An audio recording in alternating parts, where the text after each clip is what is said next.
안녕하세요, 미셸입니다. 오늘은 더럽이라는 아이디를 가지신 어머님께서 글을 남겨주셨어요. 선생님, 안녕하세요. 블로그로만 보다가 답답해서 글 남겨봅니다. 초등학교 3학년 올라가는 여자아이고요. 2년 정도 영어 학원을 다녔는데 파닉스가 안 됩니다. 그래서 과외도 시켜봤고 캠프도 보내봤고 도통 좋아지는 게 없습니다.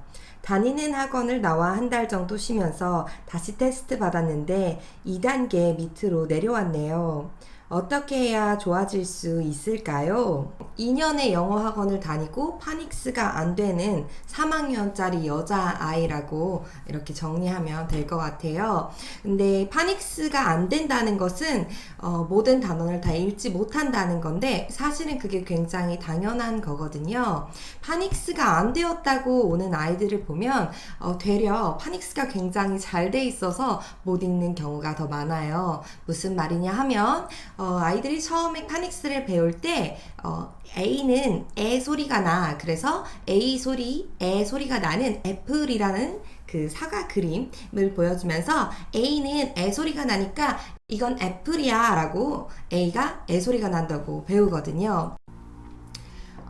그런데 바나나라는 단어를 봤을 때 A는 에 소리가 나니까 베이나나라고 읽어야 하는 거 아닌가? 라고 아이 머릿속에서 생각이 드는 거죠. 왜냐하면 자기는 A 소리가 난다고 배웠으니까요. 그런데 바나나는 똑같은 A인데 바나나라고 읽잖아요. 그런 게 아이들 머릿속에서 혼란이 오는 거죠. 그래서 예외가 있다라는 것을 아이들에게 알려주고 A에도 짧은 아 소리가 나는 거, 긴 A 소리가 나는 게 있다라는 걸 알려줘야 되는데 그것들이 정리가 되기 전에 이 아이가 다음 단계 넘어가게 된 거죠. 그러면 본인은 계속 못 쫓아가고 있는데 레벨은 계속 올라갈 거고 그 올라간 레벨에 나오는 어려운 단어들을 못 읽게 되는 겁니다. 게다가 그렇게 아이가 레벨이 어느 정도 올라갔을 때 2년 정도 했을 때 책을 들고 가서 그 책을 잘 못 읽게 될 경우 이 글을 쓰신 어머니나 그 아이를 가르치는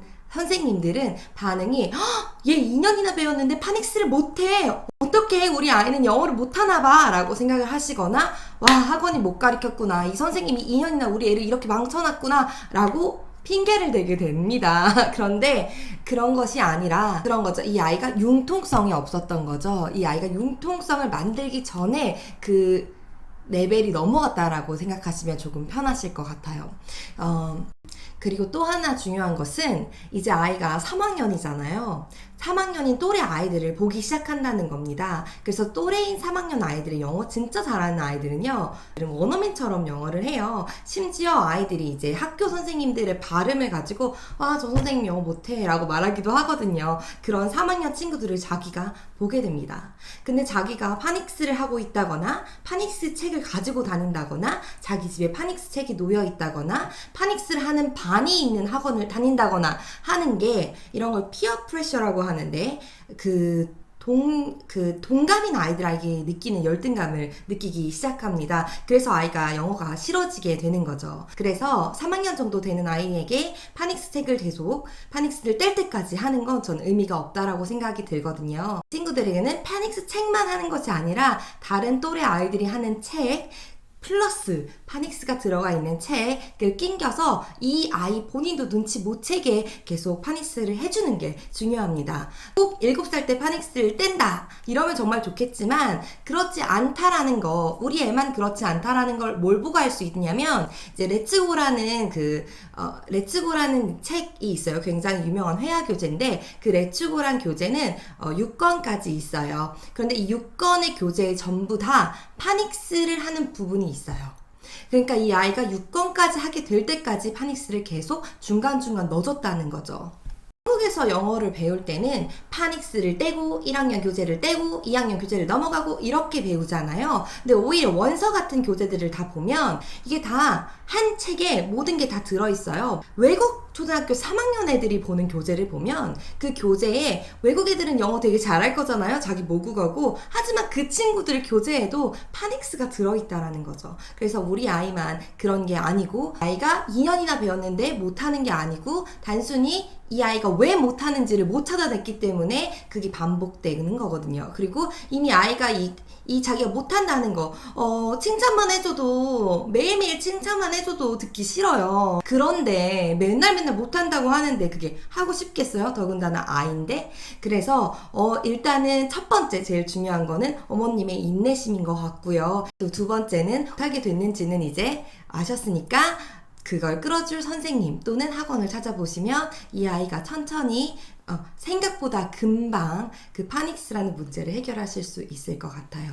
또 세 번째, 파닉스를 못하는 친구들에게 가장 좋은 것은 잠수의 영어 공부법에서도 말한 쉐도잉인데요. 그냥 CD를 듣고요. 책을 읽으면서 손가락으로 그 듣는 것과 문자를 맞춰가는 겁니다. 그렇게 들으면서 읽는 교재는 너무 욕심내지 마시고 1단계부터 읽는 책이 좋은데요. 제가 추천해드리고 싶은 교재는 옥스포드 리딩트리입니다. 영어에 흥미를 잃은 아이들에게는 내용이 무엇인지 이 뒤에 문제를 얼마나 잘 풀었는지는 중요하지 않고요.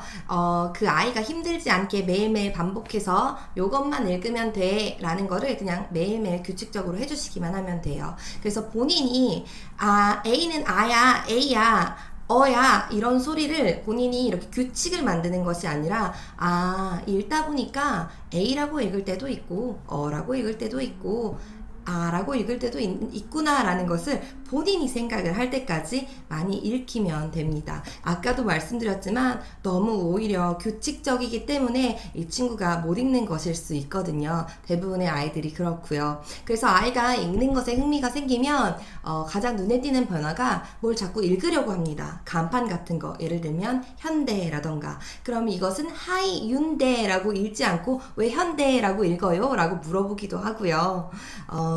그 본인의 규칙에 벗어난 것들이 궁금해지기 시작합니다.